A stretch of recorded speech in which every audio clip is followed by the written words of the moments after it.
throwing up Drumline. I feel like that's the generation. Drumline was for my generation what Different World was for Feet's generation. That made all of us want to. That made us discover what an HBCU band looked like. So many kids wanted to play instruments, go to a HBCU because of Drumline. It's a Nick Cannon movie. He goes. I think it's a made up college that he goes to, right? Yeah, but it's a mix between. Well, I guess it's basically just Clark, but Clark's band would never like that. Okay. But yeah, Drumline is a dope movie. It got people stepping. It got young black kids playing instruments. It's a dope vibe. We loved that movie as a kid, and my nephews actually love it. So it aged well. Some of my nephews that are like, what are they? Maybe 18, 17. They were posting it on their thing. Like they watched it at a movie night at their high school, which made me proud. I'm like, oh, cool. The kids rock with Drumline. So how accurate do you think it is, Feet? So I was there while they did it, and it's actually like super. I can't think of, aside from like the dramatized drum solo, like I gotta run out for 1 second. Like battle rap moment. Drumline is actually mad accurate. The whole vibe is accurate. The random one white dude is accurate because always one random white dude on every HBCU campus. It's like one per every two classes. Like every other class, you're gonna have one random white cat that pops up and is popular. The bad girls being just all over the place is accurate. It's pretty accurate. It's I give Drumline 2 thumbs up. When we were there, it was crazy watching. It was the first time, because this is before Atlanta became Hollywood for like a decade. It's like, I don't know if you know, Bill, like every Avengers movie from the first one till like for like 10 years, Disney filmed every Avengers movie partly in Atlanta. Like every single last one you could think of. And so what was wild is like watching Atlanta be in a movie after having been there for the last 5-6 years. But yeah, Drumline sticks around. I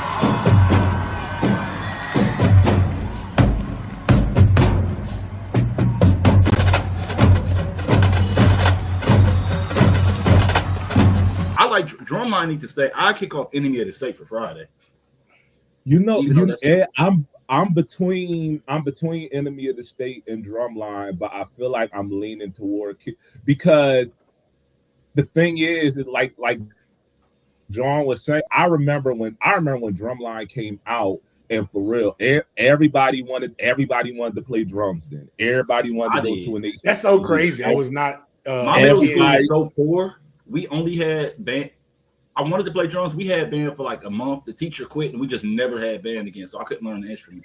I went to school with White Mom. I went to. We had to. Because I went to Catholic school. We had to pay to get music lessons, and so my mom was like, there's a drum set right at the church. You just hop on it after, just hop on it and ask the drummer. But I wasn't never really into drums like that to begin with. I wanted to play a guitar.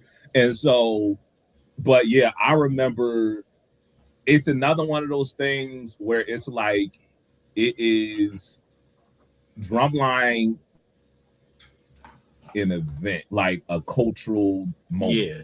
Like people, I would say under 40 probably, because I'm 35. It was not for me, but I could see it. You were grown. Under 40, that was like it was. Yeah. We had never seen anything like that. We didn't know what an HBCU campus looked like as kids, because we didn't. I wouldn't be surprised if you ask like a lot of younger millennials who wound up going to HBCUs and asked them what even put you on to HBCUs to begin with. I wouldn't be surprised if they said Drumline.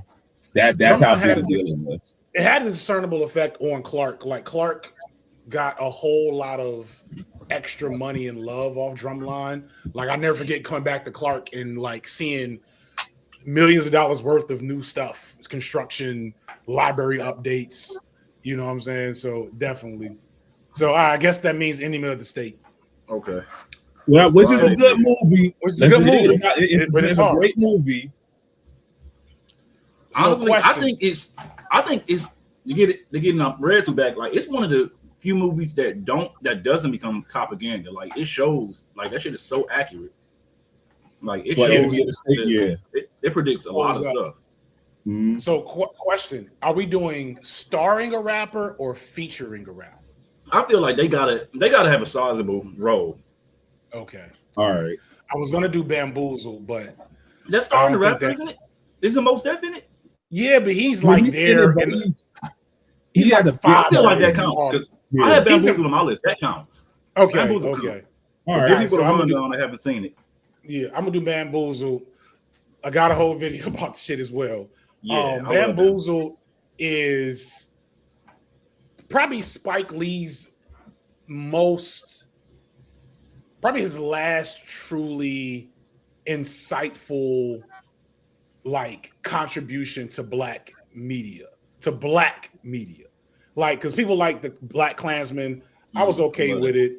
I really liked The Four Bloods. That's probably my favorite movie he's done in a while. Although Dr. Ball has told me all the things. You know, Dr. Ball will ruin some shit for you. I'm like, dang, I didn't even know that.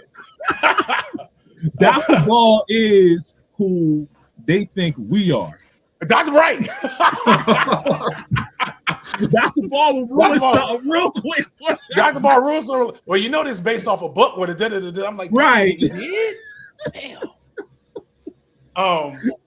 Because the book is based off is like this really radical piece, and Spike Lee did low-key change. Spike Lee kind of hate poor niggas. That's his new thing. Is like I'm angry y'all niggas is too poor to make me more money to make movies.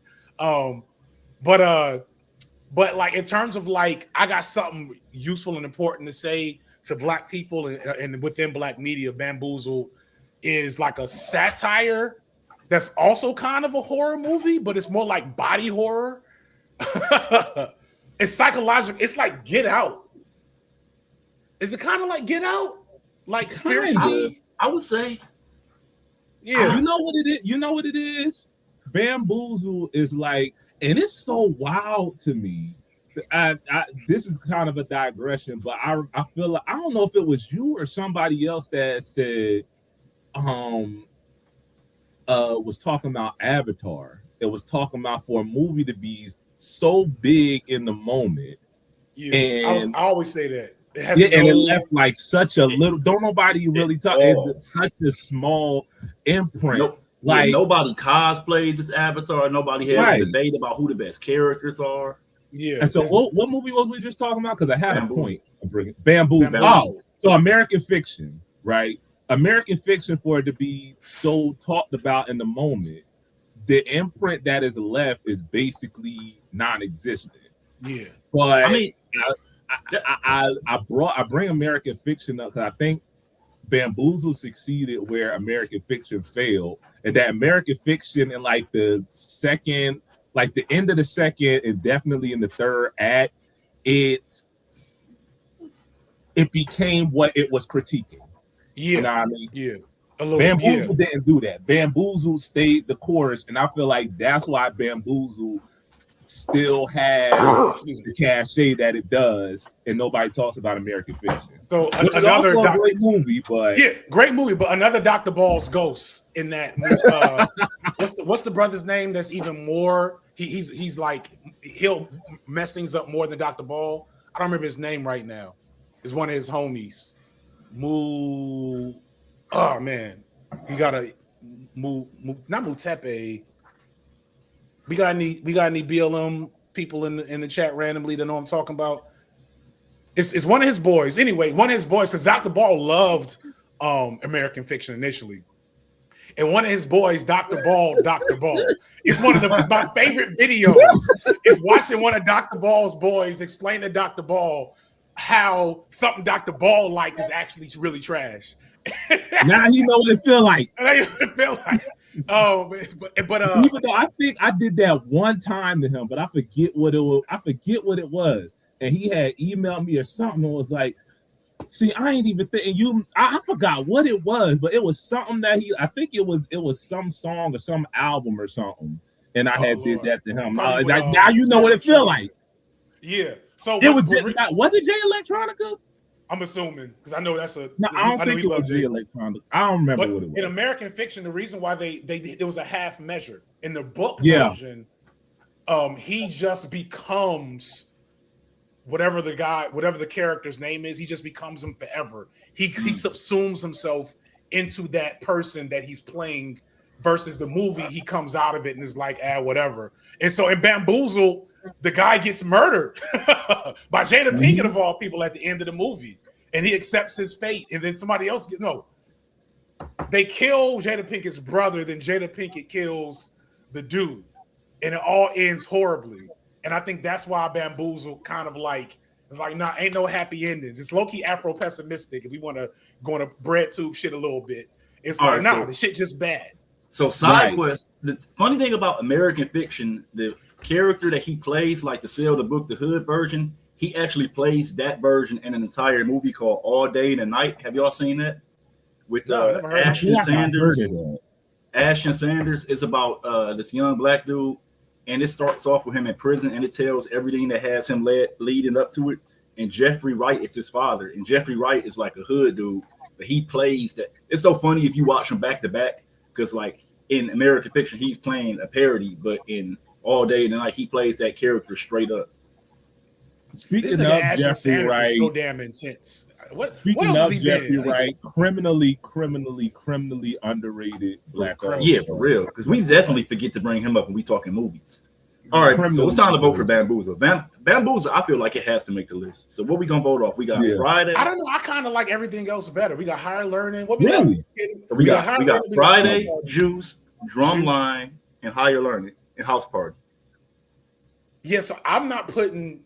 As much as I love Bamboozle, say that one more time. Only one I will put it over is Drumline, but that's because I'm 10 years older than y'all, and so Drumline don't mean what it means to me. Friday 1, Juice, House Party 1, Drumline, and Higher Learning.